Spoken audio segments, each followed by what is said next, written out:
Alhamdulillah, selayaknya dan sepantasnya kita syukur kepada Allah bahwa kita masih diberi kekuatan untuk melaksanakan ibadah sholat tarawih dan juga berpuasa.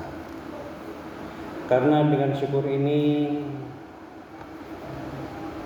kita yakin bahwa Allah akan melipat gandakan nikmat yang diberikan kepada kita, insyaallah. Allahumma amin. Karena jelas a'udzubillahi minasyaitonirrajim, la in syakartum la azidannakum wa la in kafartum inna 'adzabi lasyadid. Intinya kalau kita syukur, Allah akan melipat gandakan. Kalau kita tidak pintar bersyukur, apalagi mengkufuri, bahkan mengkhianati, Allah mengingatkan bahwa siksaan api neraka sudah disiapkan untuk mereka yang mengingkari nikmat Allah. Bapak-bapak, ibu-ibu, dan rekan-rekan semua yang berbahagia,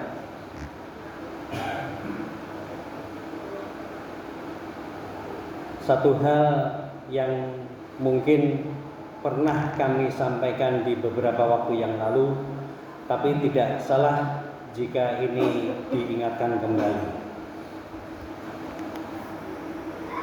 Kalau kita menyadari bahwa tubuh kita ini ada yang mengatakan 70%, ada yang mengatakan 80%.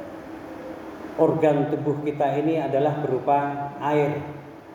80% itu adalah air. Jika ada kerusakan ataupun kelemahan dalam organ tubuh kita, itu pertanda permasalahan air yang kita konsumsi selama ini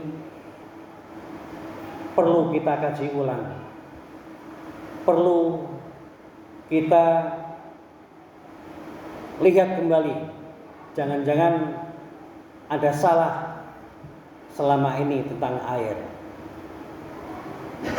Karena rata-rata orang hidup ini, apalagi sudah usia 50 ke atas, semestinya kebutuhan minum air putih ataupun kebutuhan air untuk tubuh kita ini sekitar 2,5 liter. Banyak.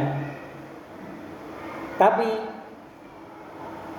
umur yang setengah abad ini rata-rata tidak mau minum air kecuali ketika haus.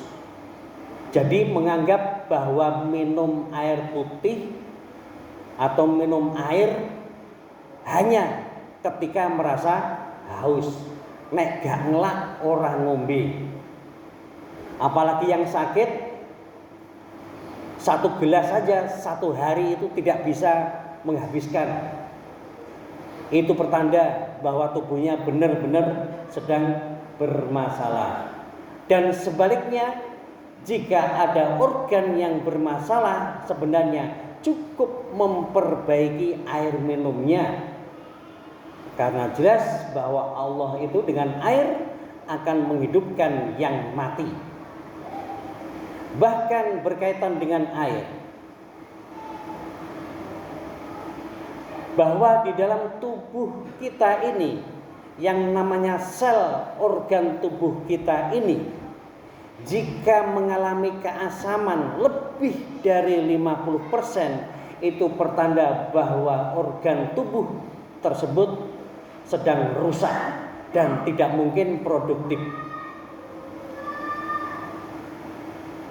Dan jika 50% mengalami keasaman atau rusak, apa obatnya?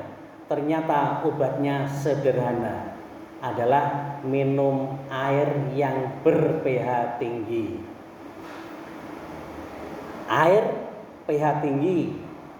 Ada yang mengatakan air ber-pH tinggi itu adalah air alkali. Air alkali. Lah wingi lah promosi, Mas. Enggak. Air alkali ini bisa kita bikinkan. Menurut dokter Zaidul Akbar bahwa air jeruk itu juga air alkali. Sangat bagus jika diminum ketika bangun tidur. Ketika perut belum kemasukan apa-apa, didahului dengan air alkali, itu akan memperbaiki sel-sel yang mengalami keasaman. Luar biasa. Dan sebaliknya, karena merasa bahwa butuh air ini banyak, maka terus ada yang ya nek ngono aku tak ngombe sing akeh. Nah, kira-kira benar atau salah ini? Ini pun juga enggak benar. Karena yang dibutuhkan itu adalah ajek sejumlah 2 liter sampai 2,5 liter.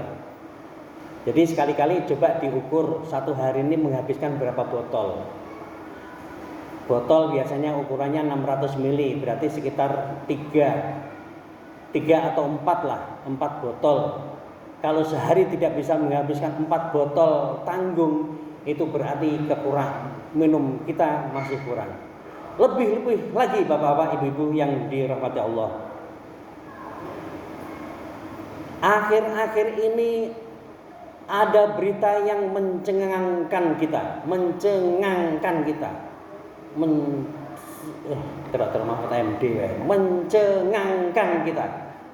Apa yang terjadi? Ada anak usia kelas 5 SD sudah harus cuci darah seminggu 2 kali.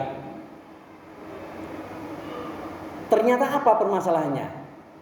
Ternyata anak yang harus cuci darah padahal baru SD sudah cuci darah. Itu ternyata penyebabnya. Ternyata setiap hari minimal dia itu minum teh botol 2 botol tiap hari. Perlu kita sadari bahwa teh botol itu manisnya Masya Allah itu 12 kali lipat dibanding nek teh leh gawe dhewe. Yang parah, yang merusak itu apa? Ternyata itu gulanya, manisnya. Manis buatan itu merusak. Kalau ginjalnya udah rusak, otomatis itu akan mempengaruhi peredaran darah. Tandanya apa? Pipis susah, sakit.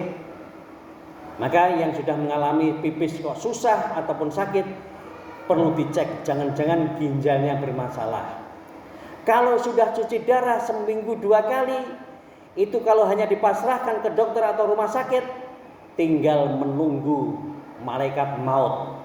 Karena selama ini belum pernah selesai sehat 100% jika ditangani oleh rumah sakit ataupun di dunia medis.